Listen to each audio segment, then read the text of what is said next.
Waouh, il y a tellement de vieilleries. Demain, je vais me lever tôt et jeter tout ce qui a l'air d'appartenir au passé. Ce frigo va être nickel et tout propre. J'ai l'impression qu'on vient officiellement d'entrer dans la phase d'évaluation de performance du frigo. Regardez autour de vous, les gens. Il y a plus de trous dans cette étagère que dans mon planning de thérapie. Un demi-pot, un demi-Tupperware, à moitié rien. Plus qu'un ménage, c'est une coupe émotionnelle. Le nettoyage du frigo, c'est pareil. Une restructuration. Nul ne dit qui part, mais tous se sentent menacés.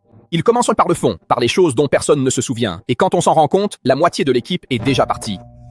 Hier, le yaourt grec était là, en train de se plaindre des glucides des autres. Aujourd'hui, il a disparu sans même dire au revoir. Ce qui m'effraie, c'est ce classement invisible d'utilité. Ceux qui ont l'air frais, sains, dignes d'Instagram gagnent quelques jours de plus sur l'étagère. Ceux qui ne servent à rien, évidemment, deviennent des « peut-être demain » et soudain disparaissent dans n'importe quel sac poubelle noir. Je vis coincé dans ce limbe. Je ne suis plus cette banane parfaite des pubs de vitamines, mais je ne suis pas non plus assez pourri pour aller à la poubelle sans remords.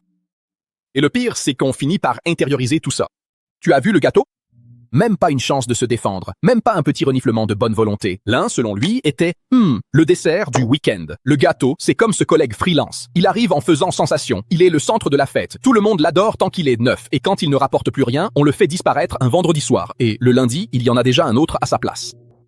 Toute la vie adulte, c'est cette rotation silencieuse entre ceux qui sont encore utiles et ceux qui sont déjà devenus un poids. Vous avez déjà fait le ménage dans vos relations? Regardez une amitié de près? Une relation amoureuse?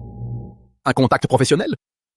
Moi, oui. Et sur le moment, on invente toujours un beau discours. Comme le propriétaire du frigo, il mesure l'effort que ça demande de garder, il juge la place et il décide si ça en vaut la peine. D'accord.